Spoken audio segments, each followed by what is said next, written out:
ये मानव देह दुख सुख भोगने के लिए नहीं मिली। ये तो पशु भोगते हैं। प्रारब्धानुसार दुख आया भोग, सुख आया भोगा। हम केवल दुख सुख भोगने के लिए नहीं आए हैं, प्रत्युत दुख सुख को मिटा करके महाआनंद प्राप्त करने के लिए, भगवत साक्षात्कार करने के लिए, तत्वबोध करने के लिए मानव देह मिला है। ये बहिर्मुख लोग नहीं जानते हैं। इनको तो भगवान पे विश्वास भी नहीं है कि हैं भी कि नहीं। प्रश्न करते हैं, हमने तो देखा नहीं भगवान को, फिर क्यों नाम जप करें, क्यों उन पर श्रद्धा करें, देखा ही नहीं। तो प्यारे, ईमानदारी से बता, तू अपने को देखा है? फिर भी तू है और शरीर को प्यार कर रहा है मैं मान करके। अरे अज्ञानी, तू अपने को देखा है? फिर भी पूरा जाल फैलाए हुए है, ये अमुक अमुक अमुक। अरे नाटक मत कर, है को स्वीकार कर। जैसे तेरी सत्ता है पर तू अपने को नहीं जानता, तो तू जिसका अंश है उसको कैसे जान जाएगा? अंशी को नहीं जाना, मान गए, नहीं देखा मान लिया, लेकिन तू अंश है, जाना तू कैसा है? बोले हाँ गोरे हैं, काले हैं, तगड़े, ये तो ढांचा है, ये तो तेरी पोशाक है। अज्ञानी कैसे भगवान को भजे? तू अपने को जानता है? नहीं जानता है। तू जिससे प्यार करता है जानता है? नहीं जानता है। तो अज्ञानी केवल बातें बनाने से थोड़ी होता है। हम भगवान के अंश हैं, इसका प्रमाण है। हम मरना नहीं चाहते क्योंकि हमारा अंशी अविनाशी है, तो हम अविनाशी हैं। शरीर को स्वीकार करके भ्रम हो गया तो हम मरने से डरने लगे। मरना हमारे जीवन में है ही नहीं।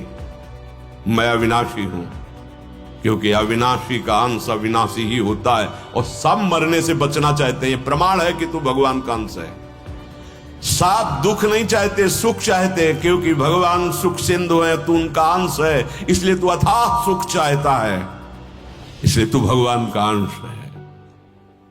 तू सबसे बड़ा बनना चाहता है, कोई भी हो, किसी भी मार्ग का, वो सबसे बड़ा बनना चाहता है, क्योंकि सबसे बड़े के तुम अंश हो, इसलिए तुम सबसे बड़ा बनना चाहते हो। भगवान कृपा करे और ये बुद्धि शुद्ध हो जाए। ये बुद्धि ही अशुद्ध हो गई है। हमारा मानव देह केवल दुख सुख भोगने के लिए नहीं, ये तो पशु भोगते हैं। दुख सुख मिटा करके महा आनंद परम शांति प्राप्ति के लिए हमारा मानव देह है। अगर अनुकूल वस्तु व्यक्ति परिस्थिति आदि के होने में तुम सुख का भोग करोगे, तो तुम्हें जबरदस्ती प्रतिकूलता, अपमान, निंदा, इनका भोग करना पड़ेगा। रोओगे, डिप्रेशन में पहुंच जाओगे। गलती कर रहे हो। अनुकूल परिस्थिति का सदुपयोग कर लो तो प्रतिकूलता तुम्हारा स्पर्श ही नहीं कर पाएगी। पक्का। यम ही न व्यथ्यन्ते ते पुरुषम पुरुषर्षभ शम दुख सुख धीरम सोमृतत्वाय कल्पते। हे पार्थ, हे अर्जुन, जो धैर्यवान पुरुष, ये धैर्य उसी के हृदय में आएगा जिसके ये विवेक जागृत हो गया है कि संसार में सुख नहीं है, संसार में कुछ भी सत्य नहीं, सब परिवर्तनशील, नाशवान, स्वाप्निक है। वो सह जाएगा, मुस्कुरा के सह जाएगा। और जो इसे सत्य मानता है वो कभी सह नहीं पाएगा। मिलना सह नहीं पाएगा, बिछुड़ना सह नहीं पाएगा, अनुकूलता सह नहीं पाएगा, हर समय फूल जाएगा, तो प्रतिकूलता सह नहीं पाएगा। उतने ही जोर से प्रतिकूलता उसे दुख प्रदान करेगी। प्रतिकूलता आए तो प्रसन्न हो जाओ, तुम पवित्र किए जा रहे हो, तुम्हारे अशुभों का नाश हो रहा है। अब आगे महामंगल मोद आने वाला है, आनंद आने वाला है। अनुकूलता आवे तो सावधान हो जाओ, भोग मत करो, उसको बांटो, उसको दूसरों के सुख में लगा दो। हर्षित मत हो, भोक्ता मत बनो। प्रतिकूलता पर तुम विजय प्राप्त कर लोगे। जब तुम उसका भोग करते हो अनुकूलता का, तो भय खड़ा हो जाता है, अगर ये अनुकूलता न मिली तो मैं जी नहीं पाऊंगा। कहीं ऐसा हुआ तो अनुकूलता का भोग सब करने में राजी हैं, इसीलिए सब चिंता भय शोक से ग्रसित है। भगवान यहां तुम्हें परम सुख प्रदान करने के लिए अमृतमय वचन कहते हैं। सुख दुख में सम रहना ये मानव देह की कला है, इसी में आप रह सकते हैं, पशु बन के रहें। कौन सुख दुख में समान होता है? जो गुरुजनों के चरणों का आश्रय लेकर के, चाहे गृहस्थ में हो चाहे विरक्त में हो, जो भजन परायण है, धर्म परायण है, पवित्र आचरण वाला है, उसमें क्षमता आने लगती है। क्या सत है क्या असत है इसका निर्णय करने की। उसकी दृष्टि में सच्चिदानंद प्रभु के सिवा जब कुछ भी समझ में नहीं आता है, सब झूठा। अब वो सब कुछ सह जाएगा, आने पे हर्षित नहीं, जाने पे शोकित नहीं। समलोष्टास्म कांचना, मिट्टी और सोना उसके लिए बराबर हो जाता है। पर ऐसा नहीं है कि वो सोने को गले में फेंक देगा, नहीं, वो तिजोरी में रखेगा, पर मात तो नहीं। ये आंतरिक व्यवहार यथावत होगा, व्यवहार वैसे ही होगा जैसे एक संसारिक पुरुष करता है, पर वो आसक्त होके करता है, वो अनासक्त सम होके करता है। उसके नष्ट हो जाने पर उसे शोक नहीं होगा, मिलने पर उसे हर्ष नहीं होगा। हम सुख दुख का भोग कर रहे हैं, इसीलिए हमारे अंदर ज्ञान नहीं है, अपरित हो गया है। भोगेश्वर प्रसक्ता नाम तयापहृत चेतसाम, व्यवसायत्मिका बुद्धि समाधो न विधीयते। जिसकी चित्त की वृत्ति भोगों में सतभाव से विचरण कर रही है कि ये सत्य है, उसके चित्त में कभी भजन की रुचि, कभी भगवत प्राप्ति की चाह ये हो ही नहीं सकती। भगवान के वचन है, जिनका चित्त भोगों में ऐश्वर्य में अपरित हो चुका है, वो कभी भगवत प्राप्ति की चाह ही नहीं कर सकते। वो क्षमता में उनकी बुद्धि आ ही नहीं सकती है। श्री भगवान कह रहे हैं, नासतो विद्यते भावो ना भावो विद्यते सतः, उभयोरपि दृष्टोऽन्तस् त्वनयोस्तत्त्वदर्शिभिः। असत का तो कभी भाव ही नहीं है, सत्ता ही नहीं, पक्का। जैसे स्वप्न में हमारे दोस्त बने, घर परिवार बाजार मकान, और जब जगे तो उसकी सत्ता ही नहीं है, सच्ची मान लीजिए, ऐसे इसकी सत्ता नहीं। कहां गया वो रूप पिता का, कहां गया वो माता का? ना वो पहले था ना अब रहा, बीच में केवल वो रूप भास रहा था, सच्चिदानंद थोड़ी था। ऐसे जो कुछ नानात्व देख रहे हो, ये नहीं है, ये नहीं है, है। ये जो दिख रहा है ये नहीं, इसी में है। बड़ा सूक्ष्म विषय है। ये जो नानात्व दिख रहा है ये नहीं है, है, इन्हीं में है, और यही है। और सर्वम खल्विदम ब्रह्म, यही है। पर पहले नहीं, ये नहीं है। इसी से वैराग्य उत्पन्न होता है, और वैराग्यवान ही बोध को प्राप्त होता है, प्रेम को प्राप्त होता है। श्री भगवान कह रहे हैं, ये जो तुम देख रहे हो शरीर और ये सब, ये पहले नहीं थे। जब हम बार बार कहते हैं कि सावधान, यहां कोई किसी से प्रेम नहीं करता, तो कुछ अज्ञानी वृत्ति से युक्त कहते हैं कि प्रेम तो भगवान का स्वरूप है, आप ही वर्णन करते हैं। फिर अगर हम किसी से प्यार करते हैं तो आप उसे निषेध क्यों कहते हैं? आप उसे प्रेम क्यों नहीं मानते हैं? इसलिए नहीं मानते हैं कि बिना जाने प्रीति नहीं होती। ना तुम शरीर को जानते हो और ना तुम स्वरूप को जानते हो, केवल तुम अपनी वासना को जानते हो कि इसमें सुख है। अपनी सुख वृत्ति से जो लगाव किया जाता है उसे काम कहते हैं। अपनी सुख वृत्ति से जो लगाव किया जाता है उसे मोह कहते हैं, उसे स्वार्थ कहते हैं, उसे राग कहते हैं, प्रेम नहीं कहते। प्रेम कामना रहितम, प्रेम गुण रहितम। आप गुण देख के प्यार करते हैं, रूप है, अनुकूल है, सुख मिलेगा, अंदर की वृत्ति नाप लो, ये प्रेम नहीं है। तत्सुख सुखित्वम प्रेम। यहां स्वसुख वांछा से हम आगे बढ़ रहे हैं, प्रेम नहीं है, काम है, ये अंधकार है, ये मलिनता है। प्रेम में तो तत्सुख सुखित्वम, स्वसुख वांछा का नाश। कोई कामना अपने प्रीतम से नहीं रहती, कामना रहितम। प्रीतम कैसा है ये देख के प्यार नहीं किया, यहां यही देख के प्यार किया जाता है। वो प्यार नहीं है, वो अपनी पसंद है, वासना की पूर्ति के लिए प्रेम का नाम कलंकित किया जाता है। परिणाम में देख लो, जिसे तुम प्रेम कहते हो उसका परिणाम परमानंद होना चाहिए। प्रेम में प्रतिक्षण वर्धमानम आनंद है। आप प्रतिक्षण चिंता, शोक, वासना, कामना कहां? अगर तुम्हें वास्तविक किसी से प्रेम है तो तुम्हें परिचय होना चाहिए, मुझे किससे प्रेम है।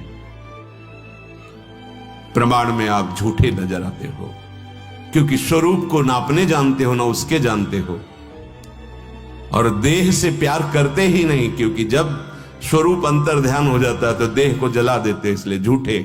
बार बार समझा रहे हैं, समझ जाओगे तो असली प्रेम जिससे करना है उसे पा जाओगे। वो रूपवान ऐसा है कि अद्वितीय है, गुण समुद्र है, करुणा प्यार का मूर्तिमान रूप है, जिसके हम अंश हैं। उसी की प्राप्ति से हमारा जीवन सार्थक होगा, पर वो वासनाओं के खेल के कारण हम उससे अपना ही नहीं मानते हैं, और मानते ही नहीं कि वो है भी।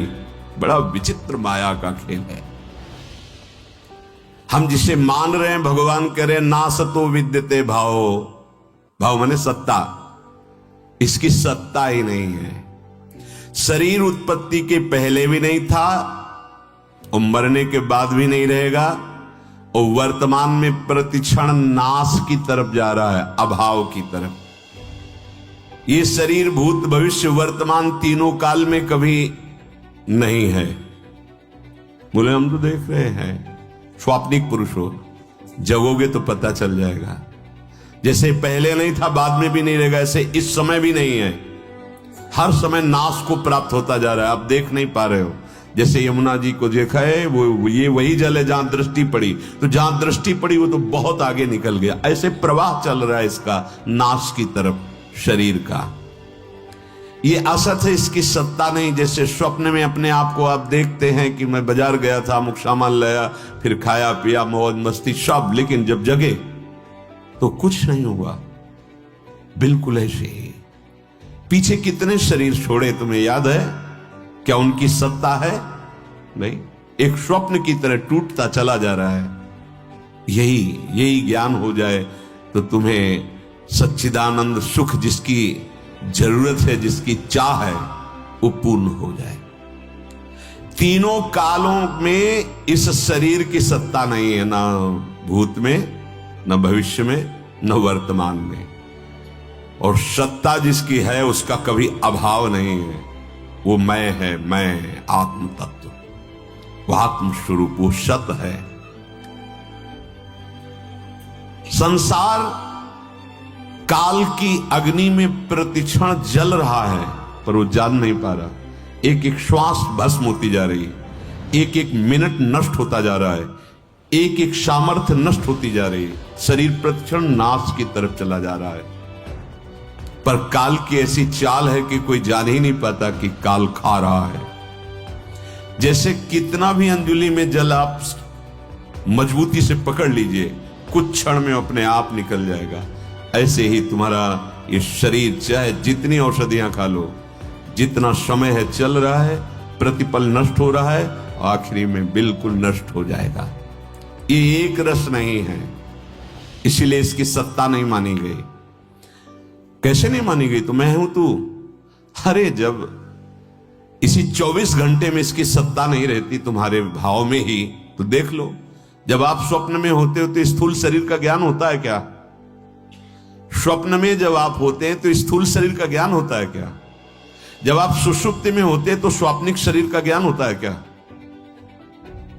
24 घंटे में जिसकी सत्ता नहीं है, उसको कैसे कह सकते हो कि यह सत है?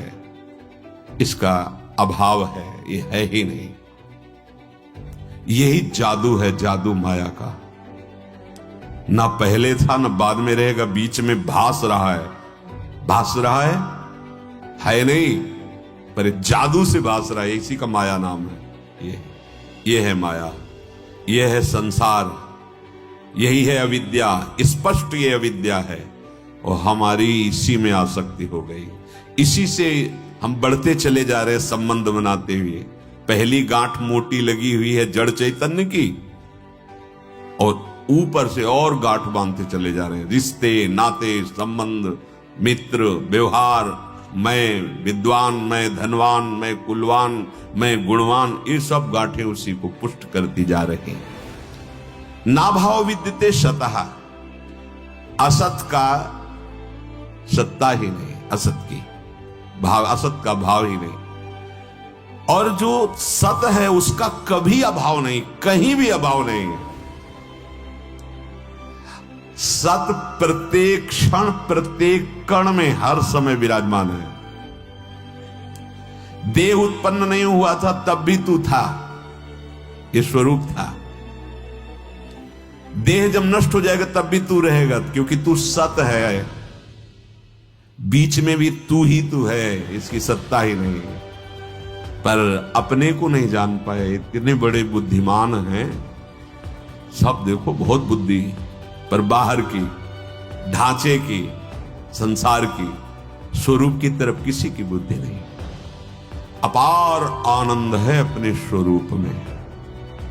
शंकर सहज स्वरूप संभारा, लाग समाधि अखंड अपारा। 88 हजार वर्ष तक के लिए महादेव की आंख मूंद जाती। स्वरूप वही स्वरूप, स्वरूप में अंतर नहीं है, 10-20 स्वरूप नहीं है, वो एक है, अखंड है, नित्य है, वो परिवर्तनशील नहीं है, उसका कभी अभाव नहीं है। परिवर्तनशील देह और एक रस आप। जब संसार उत्पन्न नहीं हुआ था तब भी आप थे। आप उसे आप ब्रह्म कहो, उसे भगवान कहो, सत कहो, विविध भावों से भक्तजन पुकारते हैं, पर वो है एक, उसके अनेक नामों से संबोधन है। परमात्म तत्व जब सृष्टि नहीं रची गई थी तब भी था, जब ये सृष्टि का महाप्रलय हो जाएगा तब भी वो रहेगा। तो वर्तमान में भी वो है, एक रस, जैसे का तैसा वैसे ही। उभयोरपि दृष्टोन्तस्तुन्यो तत्वदर्शी भी। ये जो तत्वदर्शी महापुरुष हुए उन्होंने देखा है दोनों को। असत की सत्ता ही नहीं है और सत का कभी अभाव नहीं। इसीलिए भगवत प्राप्ति बहुत सरल है, संसार की प्राप्ति बड़ी कठिन है। आज तक किसी को संसार नहीं मिला, नहीं मिला। समेटते समेटते शरीर पूरा हो गया, फिर खाली हाथ, फिर नया जन्म, फिर नई क्रियाएं, नया कर्म। अनंत काल से चले आ रहे हैं, एक भी कुछ नहीं है हमारे पास। क्या है? कुछ नहीं, खाली हाथ। अनंत काल से यही हो रहा है, कमाते जाओ, कमाते जाओ, बनाते जाओ, इकट्ठा करते जाओ, फिर छोड़ा, फिर नया शुरू, फिर पढ़ाई लिखाई, नौकरी पे, फिर शुरू, फिर मरे, फिर वही शुरू। कैसा है? इसी से इस जादूगरनी माया के जाल से मुक्त होने के लिए मानव देह मिला, इसे समझ ही नहीं पा रहे। इन दोनों तत्वों को देखा है महापुरुषों ने, निचोड़ निकाला है कि ये है ही नहीं। नहीं, कहां गई मैया, कहां गए पिता, कहां गए वो सब। अब त्रिकाल में भी आप नहीं देख सकते, उनकी शरीर की सत्ता नहीं थी।